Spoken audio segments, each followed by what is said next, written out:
Aquí, en pleno corazón del desierto del Sinaí, se alza como una fortaleza impenetrable el monasterio griego de Santa Catalina, construido en el siglo VI por orden del emperador griego de Bizancio Justiniano, un monasterio griego en territorio bíblico. En la misma postura desde hace más de 1500 años, la momia de San Esteban, primer obispo del monasterio, guarda la memoria de Justiniano. Justiniano, emperador y sacerdote, se proclamaba elegido por Dios, su único representante en la tierra, el único digno de apropiarse del lugar de la revelación divina, donde supuestamente Moisés ascendió la montaña al encuentro de Dios.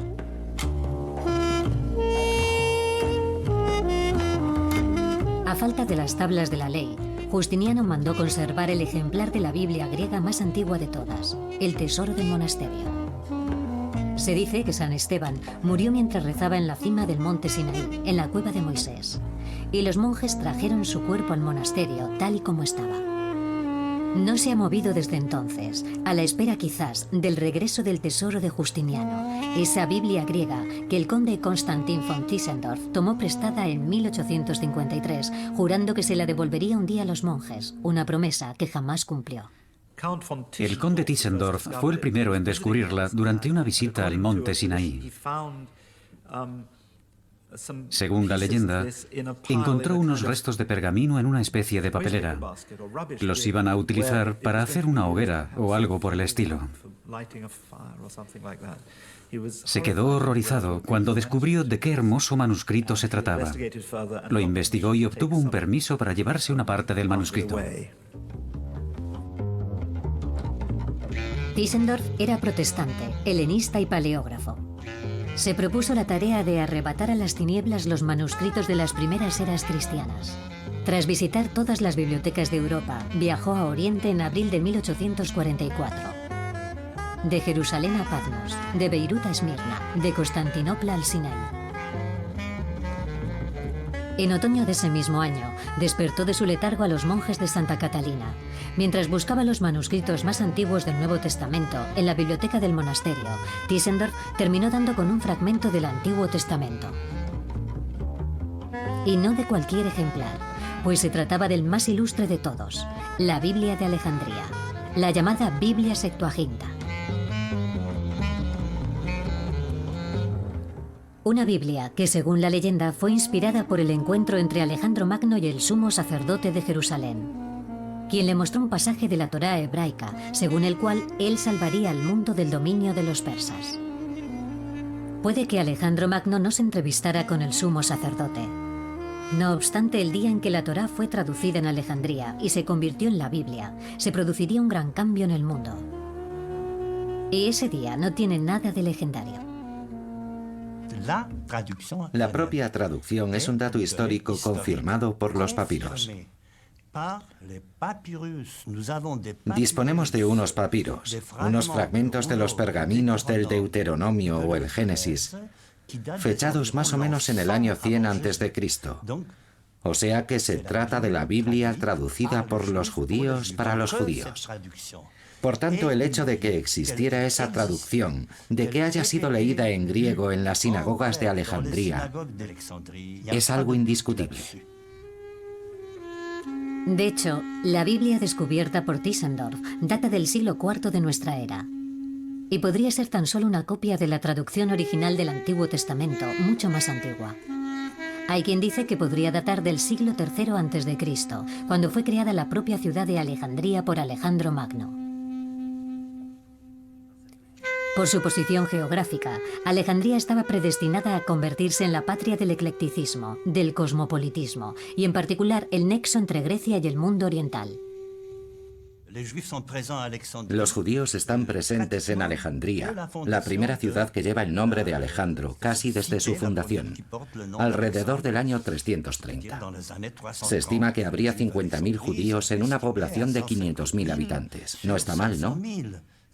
Alejandría era como Nueva York. Alejandro libera a Judea del yugo de los persas. Los judíos acuden a Alejandría, atraídos por el mundo griego y por su cultura, la de su salvador y protector. Los judíos descubren a los griegos, la cultura griega, que para ellos es cultura con C mayúscula, y quedan deslumbrados. Demetrio de Falero, exiliado de Atenas, donde casi había sido rey, se refugia en la corte de los Ptolomeos o Lágidas, los sucesores de Alejandro en Egipto. Demetrio se convierte en el preceptor y consejero de Ptolomeo II y dirigirá bajo su reinado la construcción del museo y la gran biblioteca. Ptolomeo II desarrolló la biblioteca y construyó Alejandría. ¿Qué fue lo que hizo realmente? Hizo venir dramaturgos, historiadores y poetas de Atenas para presentar sus obras en Alejandría. Importó toda esa cultura griega a Egipto y dijo: este es el modelo de una ciudad griega. Es una ciudad inspirada en el modelo ateniense clásico. De hecho, ahí es donde nace el concepto del clasicismo.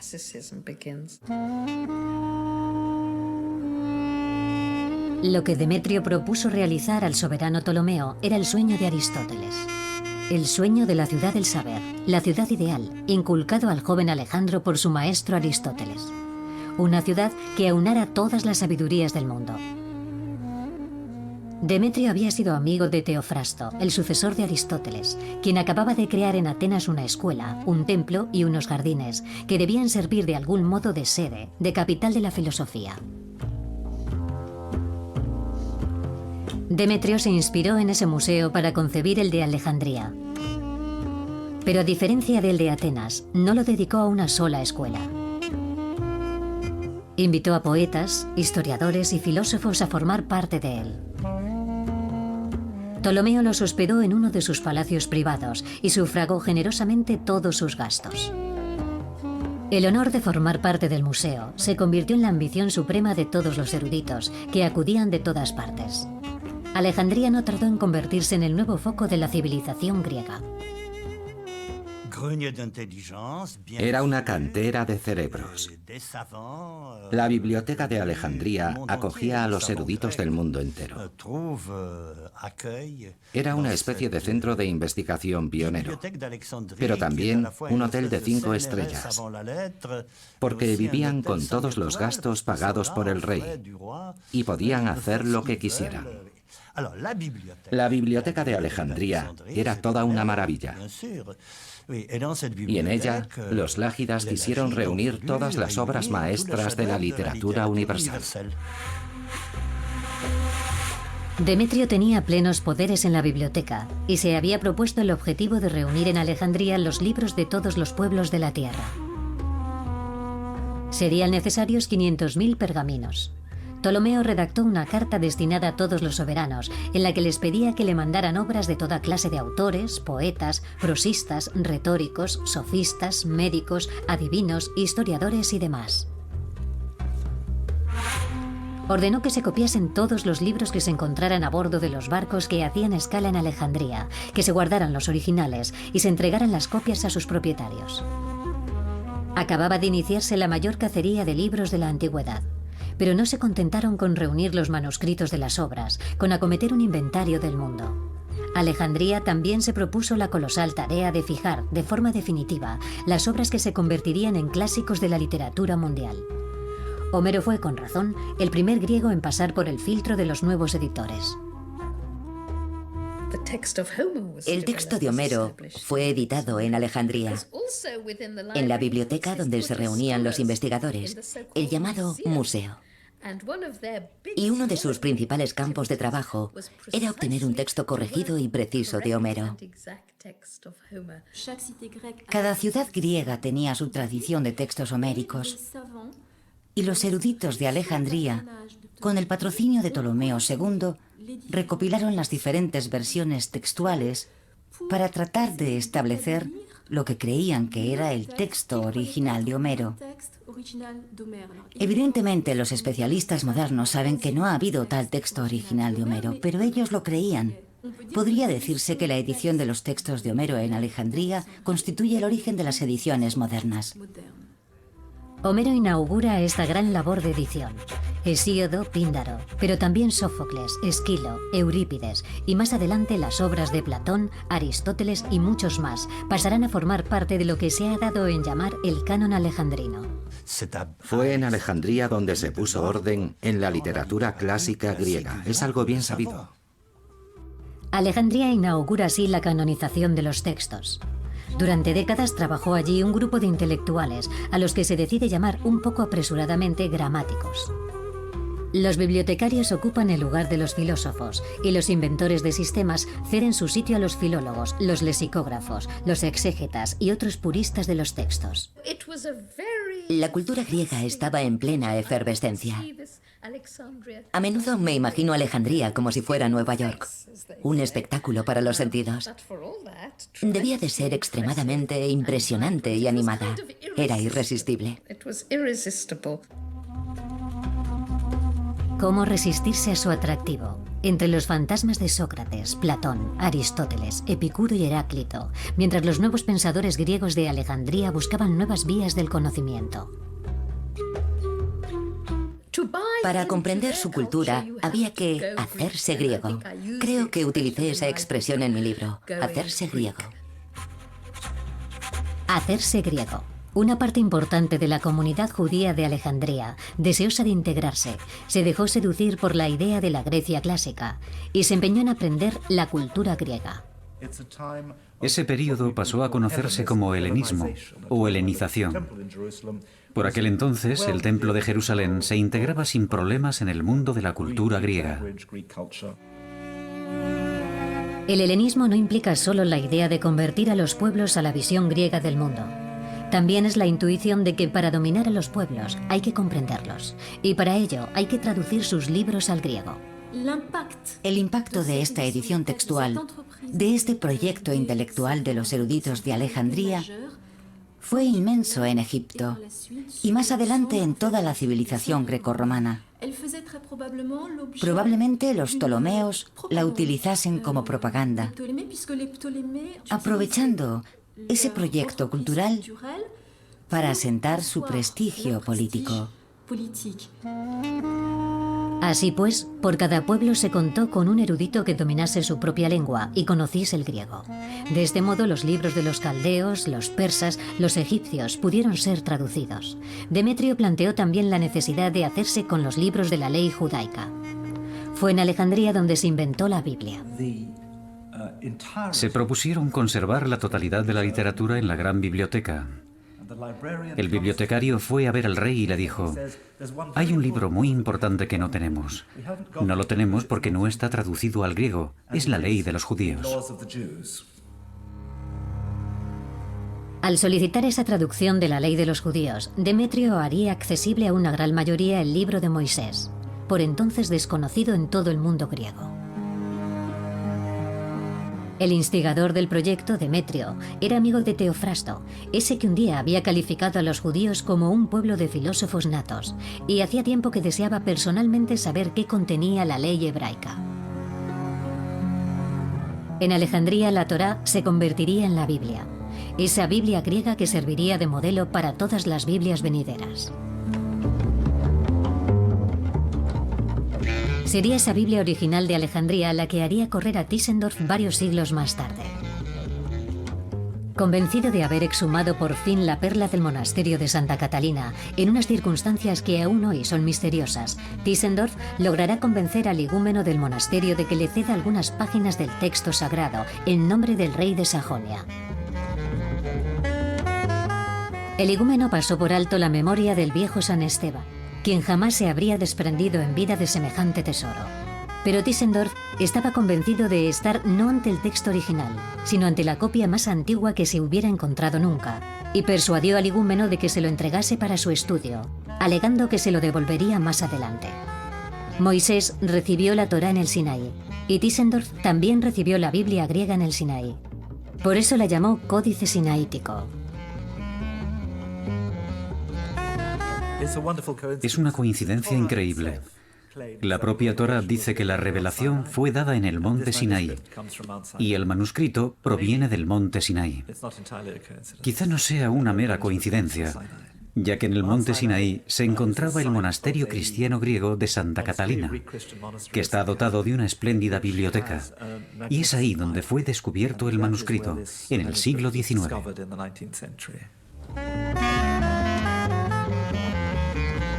El monasterio conserva una carta firmada por Tischendorf, que promete devolver el préstamo realizado al rey Federico Augusto de Sajonia, quien apadrinó estas investigaciones en nombre del prestigio de la Iglesia luterana. Pero el descubrimiento de Tischendorf despertó la curiosidad del Vaticano. El Vaticano ya poseía uno de los manuscritos más antiguos de la Biblia, el Códice Vaticano, y expresó su interés. Para San Pedro, o Pío IX, su sucesor de aquel entonces, lo normal hubiera sido que el testimonio más antiguo de la Biblia griega pasase a formar parte de la Biblioteca Sixtina y así servir de modelo original para todas las traducciones de todas las Biblias en las que se basaría la Iglesia Apostólica y Romana. Así pues, estaba en juego algo crucial, que podía poner en entredicho la historia y la constitución de lo que se convertiría en el Nuevo Testamento. No sabemos a ciencia cierta cómo llegó a la Biblioteca Vaticana este libro. Está aquí al menos desde 1475, porque hay un inventario que data de esa época y que lo menciona, pero no sabemos en qué circunstancias llegó. Como su nombre indica, se llama Códice Vaticano, porque está en el Vaticano. Podemos decir que es, por excelencia, la traducción griega antigua de la Biblia hebraica.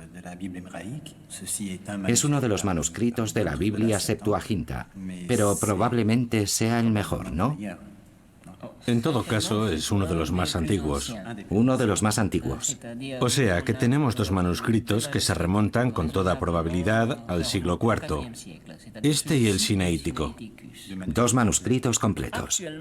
Actualmente conocemos fragmentos de unos 5.000 manuscritos griegos del Nuevo Testamento y unos 1.000 del Antiguo Testamento griego. El auténtico problema al estudiar estos manuscritos antiguos es que lo que tenemos son, por así decirlo, restos de un naufragio. En el año 303, el emperador Diocleciano ordenó la destrucción de todos los libros bíblicos. Fue una auténtica cacería organizada. Algunos responsables judíos y cristianos ocultaron parte de los manuscritos, entre ellos algunos ejemplares de la Biblia de Alejandría.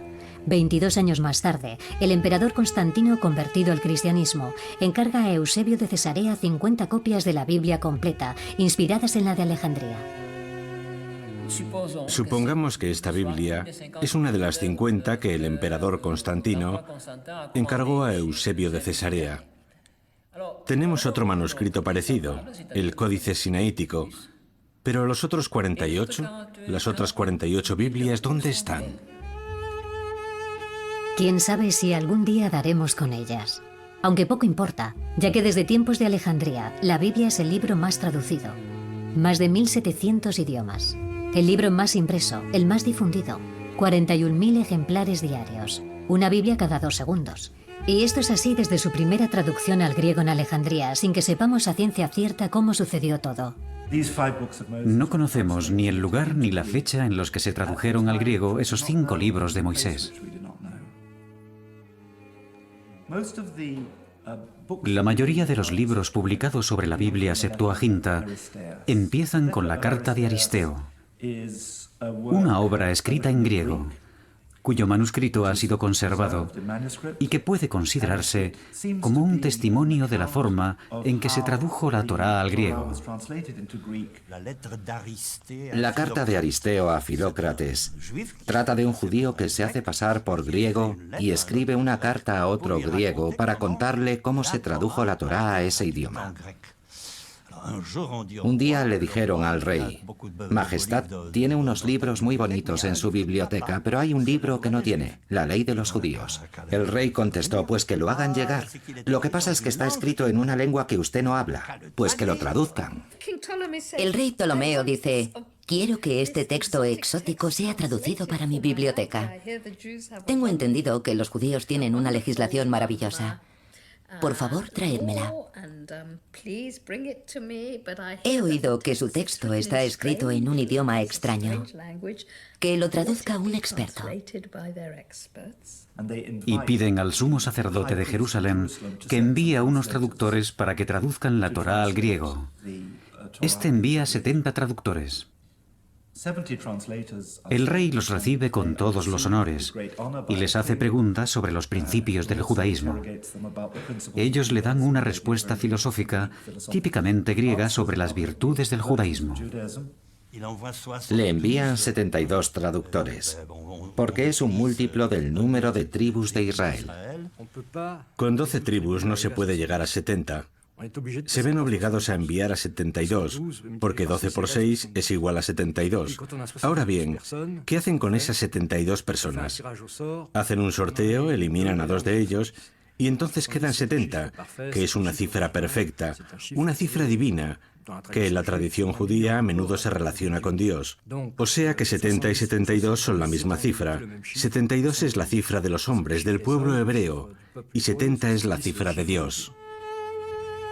A falta de un Dios para dictar la ley, como pasó con Moisés, la carta de Aristeo atribuye a los 70 traductores el papel sagrado de transmitir la ley no ya a los judíos, sino a las naciones del mundo, que según el texto bíblico también ascienden a 70.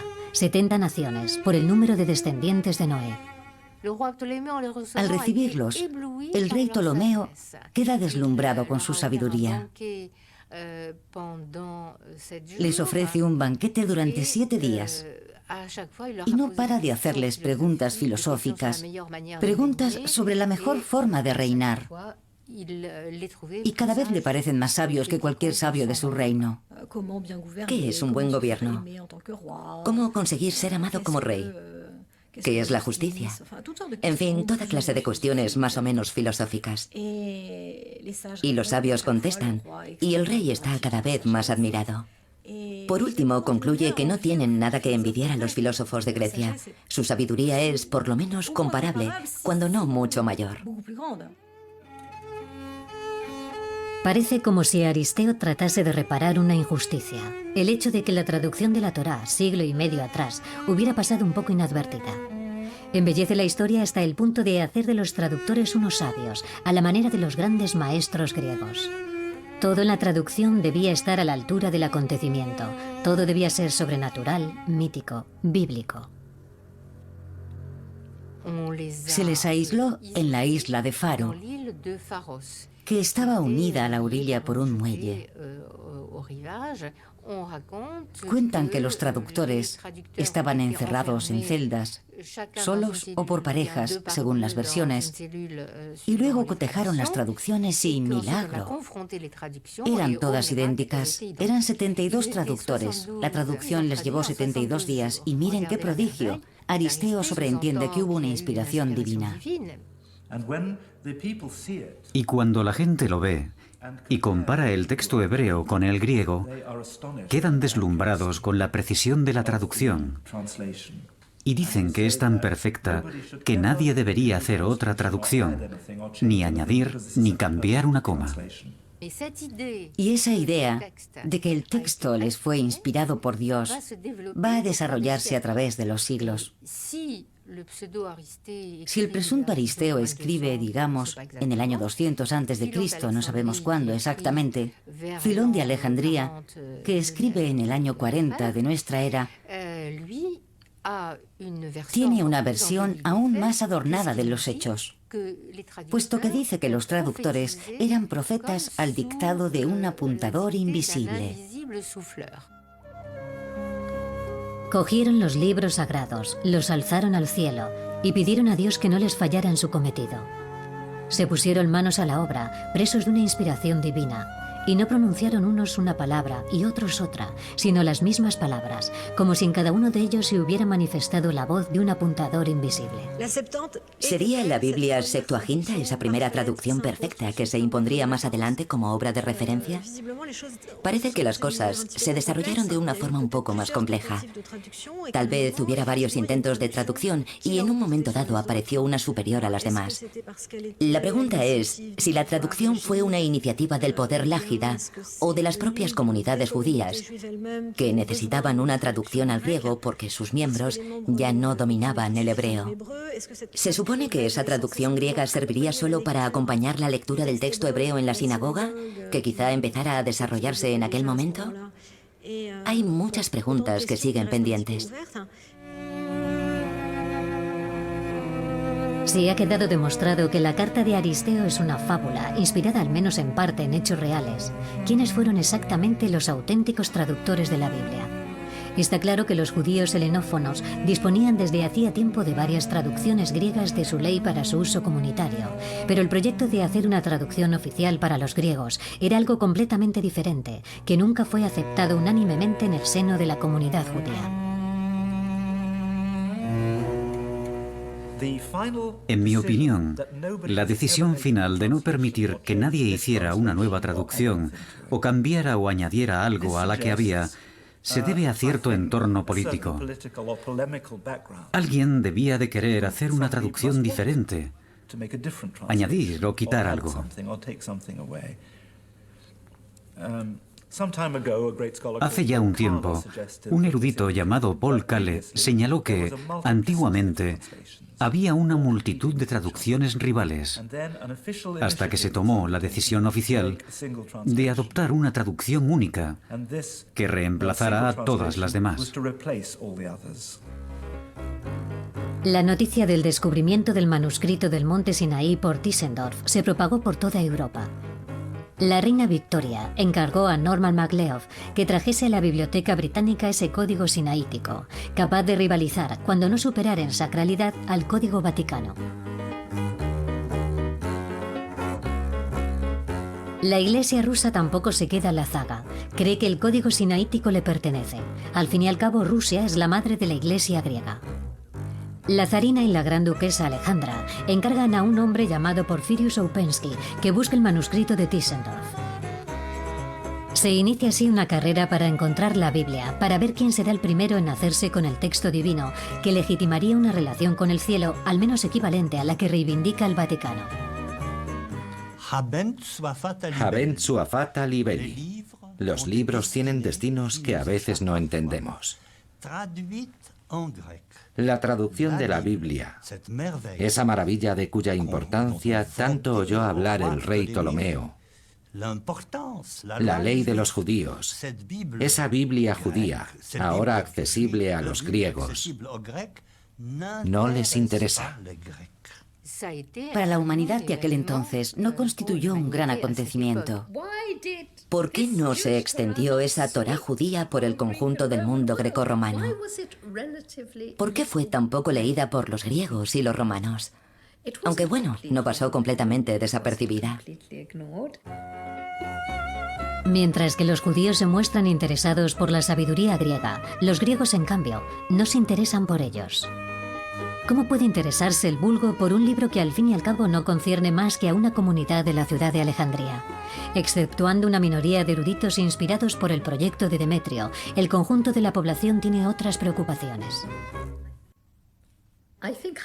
Creo que la cultura griega estaba muy centrada en sí misma. Proclamaba su helenismo. Era una cultura arrogante.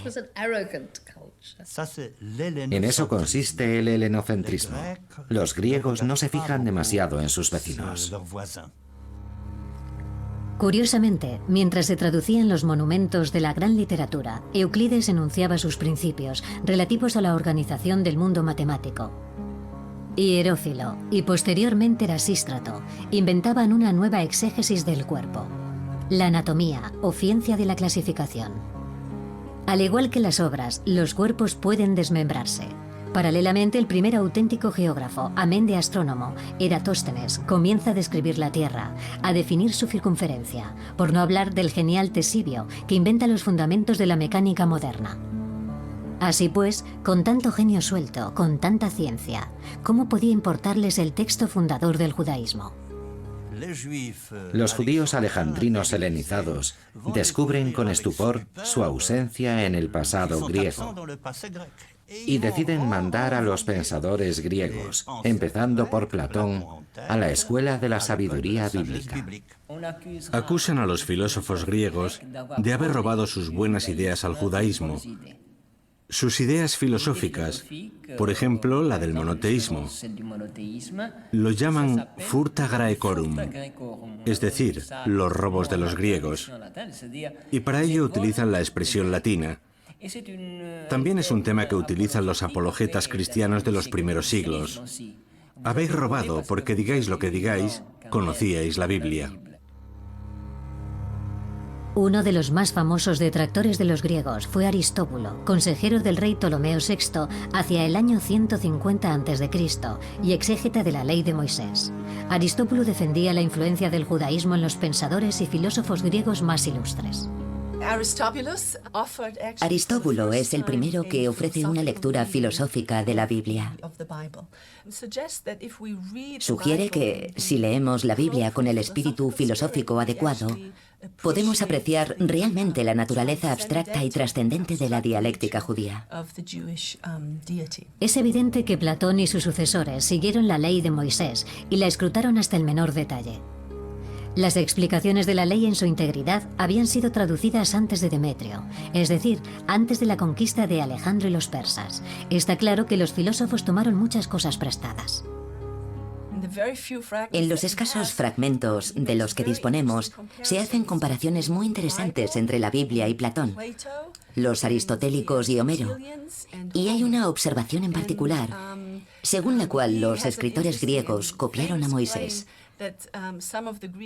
Por eso podemos explicar las similitudes entre los griegos y los judíos, porque sencillamente leyeron la Biblia, la copiaron y la transformaron en filosofía platónica. Aunque Teofrasto en el siglo III a.C. ya había relacionado a Moisés y a Homero, aludiendo al pueblo judío como un pueblo de filósofos, fue Filón quien realizó la verdadera simbiosis judeo-griega a través de la traducción de la Torá y su utilización para asimilarse a los griegos. Filón conoce a la perfección a todos los filósofos griegos, pero pone la filosofía griega al servicio de la Biblia. Es decir, que no es la Biblia la que está al servicio de la filosofía, sino que la Biblia es lo primero. Retoma los versículos bíblicos y se esfuerza por identificar en ellos ideas que tengan sentido para sus contemporáneos. En el fondo, solo quiso actualizar la Biblia. Cita incluso a Homero para argumentar ciertas interpretaciones que hace de los versículos bíblicos. Un poco como si Homero ayudara a corroborar la verdad del texto bíblico. Cita a Platón, cita a Hesíodo, cita realmente a un montón de autores griegos. Pero para él está muy claro, todo lo verídico, todo lo auténtico de la sabiduría griega se remonta en realidad a la inspiración mosaica. Hay que ponerse en el lugar de la persona que tiene que traducir. En el principio la tierra era tohu bohu. El término tohu bohu ha sido adoptado en francés. Significa barullo. Así que un francés puede creer que entiende lo que significa. Pero en realidad nadie sabe explicar ese término. Si lo traducimos por en el principio era el caos, entramos en el terreno de la mitología griega, porque el concepto del caos pertenece a la mitología griega. Ya estamos deformando el concepto. Pero ¿cómo lo tradujo la Biblia Septuaginta? No lo tradujo por caos, sino por invisible. En el principio la tierra era invisible. Pero, ¿dónde pone invisible? Tohu bohu no significa en ningún caso invisible. Pero a partir de ahí, Filón dedujo que hubo una doble creación. Primero, una creación del mundo inteligible y luego, una creación del mundo sensible. Es decir, que adoptó una perspectiva totalmente platónica.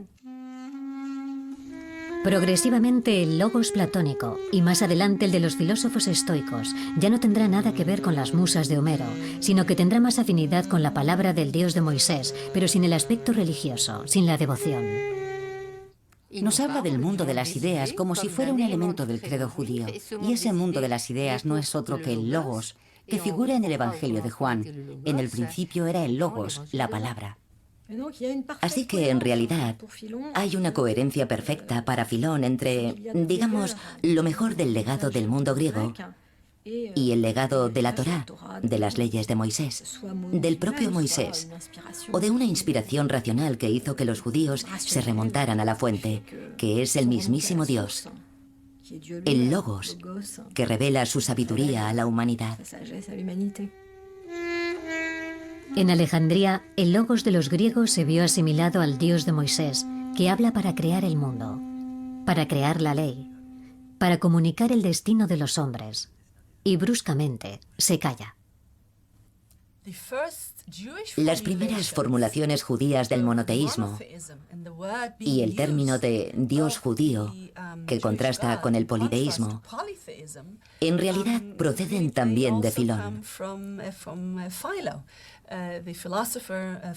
El filósofo Filón utiliza la historia de la creación para distinguir el enfoque judío del de los politeístas. Dice que la historia de la creación nos enseña que solo hay un Dios, que existe para siempre, que es providencial y que se preocupa por sus criaturas. Irónicamente, creo que en cierto sentido, Filón siente que está en buena compañía. En realidad, a pesar de los filósofos y la genialidad de los eruditos, a pesar de la traducción de la Biblia, Alejandría se convierte en el siglo I en la verdadera capital del politeísmo y la filosofía pagana. La propia palabra politeísmo es una invención de Filón, quien caracteriza así la mitología griega en términos filosóficos. Sin embargo, las ideas contenidas en la Septuaginta se irán acercando poco a poco a las aspiraciones del pueblo. El judaísmo encuentra aliados en Alejandría por su monoteísmo y también porque no profesa un eclecticismo religioso. Esa actitud que consiste en decir, tenemos unos dioses y vosotros tenéis uno también. Vale, vamos a incorporarlo a nuestro panteón. En ese sentido, los judíos tienen el apoyo de los filósofos y las clases intelectuales, que entienden que esa forma de añadir dioses porque sí no tiene ninguna lógica. Se llegó a un punto en el que había demasiados. Hay dos aspectos esenciales de la cultura griega que son peligrosos para las ideas centrales del judaísmo. Tanto que, comprensiblemente, distintas ramas del judaísmo tendieron a rechazarlos por completo. A decir, llevaos esta cultura de aquí, de mi tierra. No puedo ni verla. Es una creencia en varios dioses. Es idolatría. Es algo muy fácil de entender. Por otro lado, hay algo extremadamente importante, creo. La capacidad de ciertos rabinos y ciertos líderes intelectuales judíos de darse cuenta de que había algo nefasto en la cultura griega. Pero por otra parte, se pueden tomar ciertas partes de esa cultura y abandonar otras. Creo que aquí tenemos un ejemplo clásico del hecho de que el mundo no es solo o blanco o negro, sino que hay zonas grises. Es un poco simplista oponer el monoteísmo de los judíos al politeísmo de los griegos y explicar que los judíos creen en un solo Dios, que es el origen de todos sus conocimientos y todas sus leyes, mientras que los griegos creen en varios dioses, que son como seres humanos magnificados. En realidad, los griegos tenían un sentido muy fuerte de la unidad, como en la ciencia griega, pudiéndonos remontar a Tales de Mileto. Este decía que el mundo está construido enteramente a base de agua. La ciencia griega sería imposible sin un sentido de la unidad. Sin un sentido de la íntima unidad de todas las cosas, no necesitaríamos explicar los fenómenos naturales en términos de leyes generales. Intelectualmente, los griegos se identifican con los judíos, al igual que los judíos se habían identificado ya con los griegos. El principio de unidad, identificado por el trabajo de la razón en la filosofía y la ciencia, tenía mucho que ver con el principio de unicidad, identificado en el texto bíblico por la exégesis judía alejandrina. La sabiduría de Israel comparte este rasgo común con la filosofía de los griegos. Ambas desembocan en la ciencia de la causa primera. Cuando se tradujo la Torá, los griegos habían llegado a un punto en el que concebían el mundo como algo regulado por una potencia o una lógica única. Así que no había una separación tan grande entre el mundo griego y el de los judíos. Es un error creer que los griegos lo contemplaban todo desde el prisma de la multiplicidad y los judíos desde la unidad. Platón era prácticamente monoteísta. Creía firmemente que había una sola potencia que estaba en el origen de todo. Pero también estaba a favor de la adoración de varios dioses. Eran potencias subalternas, separadas en cierto sentido de ese dios. Para Platón, hay aspectos de la cultura griega que son aceptables y otros no. Podemos escoger las cosas que favorecen nuestra comprensión o nuestro desarrollo personal y descartar por completo otras cosas. Como ya dije antes, es algo crucial. Hay aspectos de la cultura intelectual occidental que son peligrosos para todo aquel que aspira a llevar una vida moral, y otros que en cambio son muy importantes. Creo que ese aspecto también es esencial para entender lo que significa ser judío, formar parte del mundo y al mismo tiempo estar separado de él. Creo que es algo que comenzó realmente cuando se cruzaron las culturas judía y griega. La razón por la que Aristóteles es el filósofo que guía a los cristianos, los musulmanes y los judíos en la Edad Media es que ya tenía la intuición de que había algo en el origen de todo, una potencia única que permite que exista el universo. Para Aristóteles es imposible que ese papel lo desempeñe una pluralidad. El mundo es plural, en el sentido de que los fenómenos son plurales, pero su origen es uno. Sin el concepto de unidad no existirían los elementos de Euclides, la anatomía de Herófilo o el cálculo astronómico de Eratóstenes. Pero basta esta simpatía intelectual judeo-griega en torno al principio de unidad para explicar el cambio que tendrá lugar más adelante, la conversión al cristianismo de todas las poblaciones mediterráneas. La comunidad cristiana de Alejandría, que en gran medida es la heredera del judaísmo alejandrino, tuvo que seguir utilizando la Biblia Septuaginta, al igual que la comunidad judía de Alejandría. En ese sentido, probablemente hubo una continuidad en los legados. Y luego esa versión se impuso en el resto del mundo cristiano. Pero digamos que los cristianos no tenían las mismas razones que los judíos para considerar que esa traducción estuviera especialmente inspirada. En todo caso, el cristianismo se desarrolló fuera de Alejandría, en Judea, de forma independiente. No es en absoluto una consecuencia de la simbiosis judeo-griega. Sin embargo, es evidente que la Biblia Septuaginta ayudó a la propagación del cristianismo y los primeros cristianos la utilizaron para promover sus ideas. Hay quien dice que el cristianismo es una forma extremadamente helenizada o la helenización extrema del judaísmo. Es decir, que el cristianismo es una religión que interpreta el judaísmo de una forma helenizada. Así que hay una especie de síntesis que emerge de ese encuentro entre el judaísmo y el helenismo y que conduce al cristianismo. En todo caso, puede interpretarse la historia desde ese punto de vista. A partir del momento en que el cristianismo hace suya la Biblia griega, esta será percibida negativamente por las autoridades judías. Dejará de interesarles. Y poco a poco, los judíos acabarán perdiendo todo el interés por esa traducción e incluso desconfiarán de ella. La apropiación de la Septuaginta con fines propagandísticos por parte del cristianismo bastará para dar la razón a quienes en la comunidad judía habían recelado de ella. Ahora podía asociarse el acto mismo de la traducción con un acto de idolatría. La mayoría de los judíos reniega de su propia Biblia griega, la rechazan violentamente. Algunos rabinos se mostraron muy hostiles, y uno de ellos dijo incluso que el día en que la Torá fue traducida al griego, el mundo se cubrió de tinieblas durante varios días. El día en que se tradujo la Torá fue para Israel un día tan aciago como el día en el que los israelitas veneraron el becerro de oro. Era un acto de idolatría. Al igual que Moisés rompió las tablas de la ley, Tischendorf rompió el códice sinaítico. En un primer momento llevó varios pergaminos a Alemania y se los regaló al rey de Sajonia, Federico Augusto, tras lo cual, a través de Upensky, la zarina y la gran duquesa Alejandra, enviaron a Tischendorf al Sinaí para que le regalase el códice sinaítico a Alejandro II y así celebrar el jubileo de los Romanov en 1862. Los monjes se lo entregan a Alejandro II no porque sea el zar de Rusia, sino porque es el jefe absoluto de todas las iglesias griegas.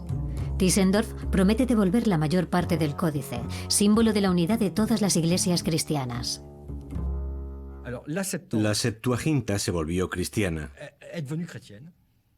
Se convirtió en la Biblia de los cristianos y por tanto el judaísmo volvió a centrarse en el comentario del texto hebreo de la Biblia, en las tradiciones de interpretación que servirán para dar a conocer mejor el texto, para definirlo mejor. Asistimos a un movimiento rabínico que se desarrolla con fuerza a partir de ese momento. Los judíos se repliegan sobre sí mismos y desarrollan rápidamente un sistema que recobra su autonomía y rechaza toda inspiración, toda influencia extranjera, griega y cristiana. Los judíos se protegen.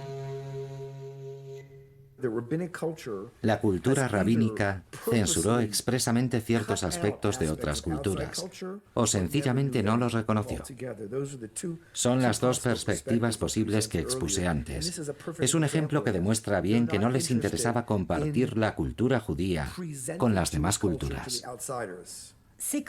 Es como si el encuentro con el mundo griego hubiera ayudado al mundo judío a tomar conciencia de sí mismo y definirse a sí mismo, como si hubiera necesitado a los griegos a modo de reflejo invertido, por así decirlo. La propia palabra judaísmo, judaísmos, se crea por contraste con el término helenismos. El judaísmo se reconstruye, necesita renovarse, como si tuviera que deshacerse a toda costa de la influencia griega y de hecho del propio texto de la Septuaginta.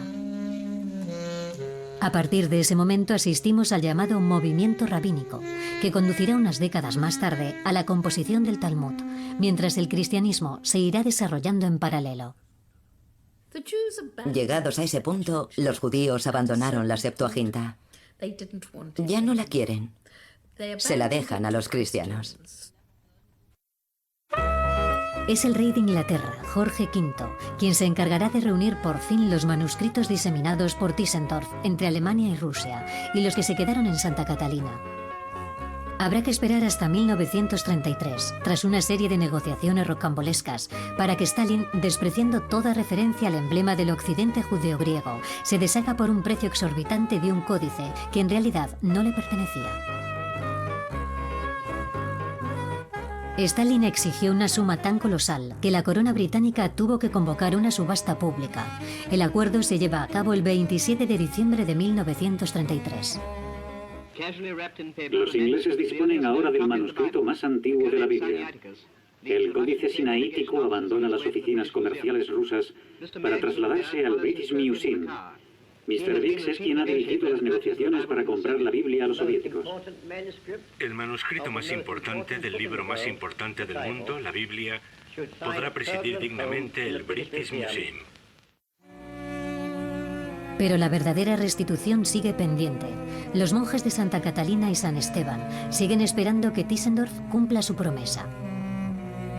Pese a ciertas compensaciones financieras por parte de Alejandro II, los monjes se sienten engañados y exigen que la Biblia de Alejandría regrese a su monasterio, al pie del monte Sinaí.